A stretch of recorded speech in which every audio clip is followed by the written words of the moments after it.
Halo teman-teman, selamat datang di channel Mari Berkarya. Kali ini aku akan share 5 tahap gimana cara memulai bisnis online dari nol hingga sukses.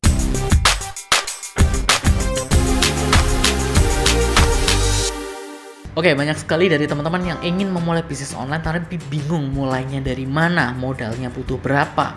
Terus kemudian aku nggak ada pengalaman di bisnis, gimana dong? Gimana cara cari supplier, gimana cara nentukan harga dan sebagainya. Pusing banget. Gimana sih caranya memulai bisnis? Aku akan share 5 tahap yang bisa kalian lakukan sebelum kalian memulai bisnis dari nol hingga kalian bisa sukses ke depannya. Yang pertama adalah riset. Tentukan dulu produk, target market, dan platform utama kalian. Oke? Yang pertama, riset dulu. Jangan asal. Jualan online itu jangan asal. Bisnis online itu jangan asal. Kalian nggak boleh berasumsi atau menggunakan asumsi kalian. Contohnya, kalau misalnya sekarang ini pandemi kan, pasti banyak sekali orang yang pengen makanan-makanan sehat, katakanlah gitu. Kemudian kalian langsung jualan makanan sehat. Apakah itu akan laku nanti ke depannya? Mungkin iya. Tapi akan lebih baik kalau misalnya kalian itu riset dulu. Kalian katakanlah sudah menentukan nih, aku pengen jualan makanan sehat. Makanan apa? Misalnya cookies atau apa kayak gitu ya. Banyak kayak gini. Kira-kira orang mau nggak beli ini? Kita tanya dulu ke random orang. Aku dulu ke 100 orang. Teman-teman ada yang tanya ke 1000 orang bahkan. Untuk memastikan orang random ya. Atau kira-kira itu bakal jadi target market kita. Kira-kira itu bakal orang yang bakal beli. Kayak gitu. Kalau misalnya nggak bisa di offline, katakanlah kalian takut keluar rumah dan sebagainya, bikin aja kuesioner di Google Form atau di Google apa, atau tanya aja deh, chat random orang di Instagram, di Facebook. Kalian random aja search nama atau followingnya ini, kamu follow kemudian DM dia, Kak, kalau misalnya ada cookies atau ini misalnya dengan produknya, kalian detailkan produknya kayak gini, harganya kayak gini, kira-kira kakak mau beli atau enggak? Atau kalau misalnya enggak, kira-kira butuhnya apa sih? Apakah kakak pengen yang ini atau yang ini? Kayak gitu. Riset, tentukan. Kalau misalkan sebagian besar, at least 80% atau 90% bilang ya, mereka pengen beli, mereka pengen itu, baru kalian bikin. Kalau enggak, cari tahu apa yang mereka inginkan, tanya gitu. At least ke 100 orang lah. Aku dulu ke 100 orang mulainya. Kayak gitu. Itu dulu. Kemudian kalian harus rinci. Yang bilang iya tadi, yang suka tadi, yang mau beli tadi, itu marketnya kayak gimana? Apakah lebih banyak ceweknya atau cowoknya? Umurnya berapa? Misalnya dari 18 tahun sampai 25 tahun atau sampai 30 tahun katakanlah. Range umurnya itu berapa? Kemudian sosial ekonominya berapa? Apakah dia itu pekerja kantoran, ataukah pebisnis, ataukah anak orang kaya, ataukah biasa-biasa aja, ataukah seperti apa? Kayak gitu. Kemudian apakah dia itu sudah bekerja atau masih sekolah? Kayak gitu. Apakah dia itu sudah berpasangan atau enggak? Sudah berkeluarga atau enggak, kayak gitu. Kemudian cari tahu juga platform yang sering dia gunakan. Dia tuh biasanya nyari di mana? Misalnya kita jualan cookies tadi ya. Nah, dia nyari cookies itu di mana? Di Shopee kah, di Tokopedia kah, atau di Instagram kah, atau di Google kah? Nah, dia nyarinya kebanyakan di mana? Riset, tanya, pastikan. Setelah kalian menentukan, katakanlah kalian menentukan produknya kayak gini yang disuka. Target marketnya itu dari segini sampai segini, ini target marketnya. Kemudian platformnya mereka itu sering nyari di Shopee atau nyari di Tokopedia atau nyari di Google atau nyari di Instagram.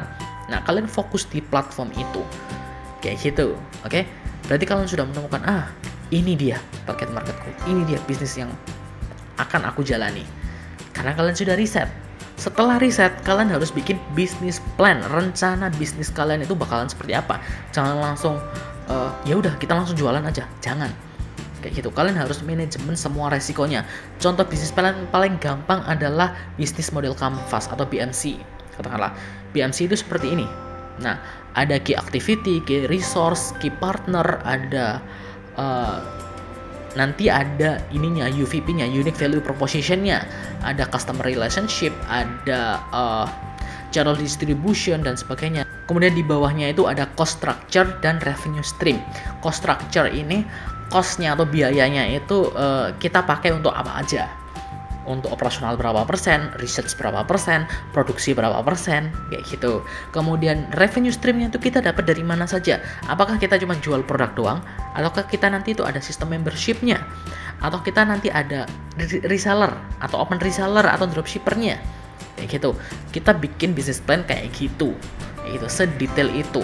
Tapi itu nggak detail sih BMC itu, tapi at least itu bisa kalian jadikan patokan nanti kalau misalnya bisnis itu ngejalaninnya itu kayak gini loh, kayak gitu. Kalian harus punya business plan dulu sebelum mulai bisnis. Kemudian yang nomor 3 adalah action. Mulai cari atau bikin produk. Kalau misalnya kalian dropshipper atau reseller, ya cari supplier, cari produknya mau apa, kayak gitu. Kalau misalnya kalian itu produsen atau supplier, ya udah kalian bikin produk atau produksi, cari bahan baku, cari mesin atau alat-alatnya untuk produksi, cari karyawannya dan sebagainya, sudah mulai produksi. Yang keempat adalah launching dan evaluasi. Aku nggak bilang launching dan sudah gitu, enggak. Evaluasi. Launching itu nggak hanya istilahnya bukan sesuatu yang ini nanti pasti bakal jalan terus gitu, enggak. Launching itu ibaratnya kita first try, percobaan pertama. Kita launching, katakanlah kita jualan cookies tadi ya, kita launching di Tokopedia, di Shopee atau di Instagram, kita launching 1000 produk gratis. Syaratnya kalian harus follow ini, kalian harus tag teman kalian dan sebagainya, kayak giveaway kayak gitulah. Tapi ini launching produk pertama kayak gitu. Nah, setelah itu kalian lihat responnya mereka, tanya, makanya evaluasi, tanya, mereka suka nggak, rasanya suka nggak, bentuknya suka nggak, atau pengirimannya suka nggak, packagingnya suka nggak, kemudian harganya kira-kira affordable nggak, bagus nggak, atau misalnya strategi promosinya bagus nggak, pelayanannya bagus nggak, pengirimannya cepat nggak, kayak gitu. Evaluasi segala hal, tidak hanya tentang produknya, tapi tentang pelayanannya juga, operasionalnya, semua lah pokoknya. Kalian harus evaluasi. Nanti setelah evaluasi kita akan mulai perbaiki. Misalnya produknya rasanya kurang enak, mending kayak gini, kayak gitu. Ya udah, kita perbaiki di sana. Oke, tapi itu harus berdasarkan banyak sekali orang ya. Gak mungkin cuma satu orang yang protes ini sehingga kita harus benerin, enggak. Kita harus ambil sebagian besarnya. Misalnya 60% atau 70% orang katakanlah bilang, oh rasanya kurang asin. Yaudah, kita nanti bikin yang lebih asin dikit, kayak gitu. Jadi kita harus tahu respon orang dulu. Makanya kamu itu nggak boleh berbisnis itu bukan berdasarkan asumsi, meskipun nanti keputusan itu bisa berdasarkan feeling atau bisa berdasarkan apa ya istilahnya, insting atau intuisi gitu. Itu bisa banget, tapi harus berdasarkan data juga. Jadi harus dilengkapi dengan data. Jadi datanya misalnya nih, kita sudah punya datanya kayak ini, terus kemudian kita harus mengambil keputusan iya atau enggak, ganti produk atau enggak, ganti strategi atau enggak, ganti orang atau enggak. Biasanya kita akan menggunakan insting, intuisi. Sebagai seorang pengusaha biasanya langsung bisa, oh ya ganti, oh ya jangan, oh ya kita harus kayak gini, kayak gitu. Oke, itu nanti ada fasenya tersendiri. Tapi untuk melengkapinya kamu tetap butuh data, makanya evaluasi itu penting, riset itu juga penting di awal tadi. Kemudian setelah kita sudah mengevaluasi kurangnya di mana, baru yang kelima yaitu perbaiki dan inovasi. Jangan cuma perbaiki. Misalnya kita sudah memperbaiki, ibaratnya dari customer kita mendapatkan feedback kurang di sini, kita sudah nambal istilahnya. Kita sudah memperbaiki ini, kita sudah memperbaiki ini, sudah.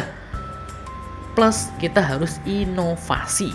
Oke, launching produk baru atau varian baru, fitur baru, atau packaging baru, atau tampilan baru, rasa baru, anything yang baru-baru, pokoknya kita berinovasi kayak gitu. Nah, nanti dari inovasi kita evaluasi lagi, inovasinya ini jalan atau enggak, banyak disukai atau enggak, kita perlu lanjutkan atau perlu stop, kayak gitu. Itu nanti ya berdasarkan data dan berdasarkan keputusan kamu juga sebagai pemilik bisnis, kayak gitu. Nah, itu gimana caranya teman-teman mulai dari bisnis dari nol hingga sukses. Nah, kebanyakan teman-teman ini pakai shortcut.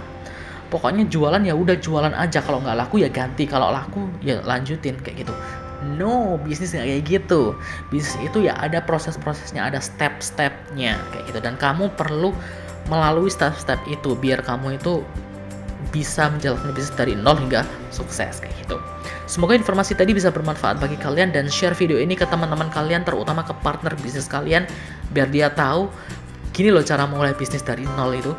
Kayak gini loh step-stepnya atau langkah-langkahnya. Yuk kita mulai bareng kayak gitu. Semoga informasi tadi bisa membantu kalian dalam menjalankan bisnis. Dan jangan lupa juga untuk klik tombol like-nya, kemudian subscribe channel ini dan nyalakan notifikasinya. Saya Saiful, sampai jumpa di video berikutnya. Dadah.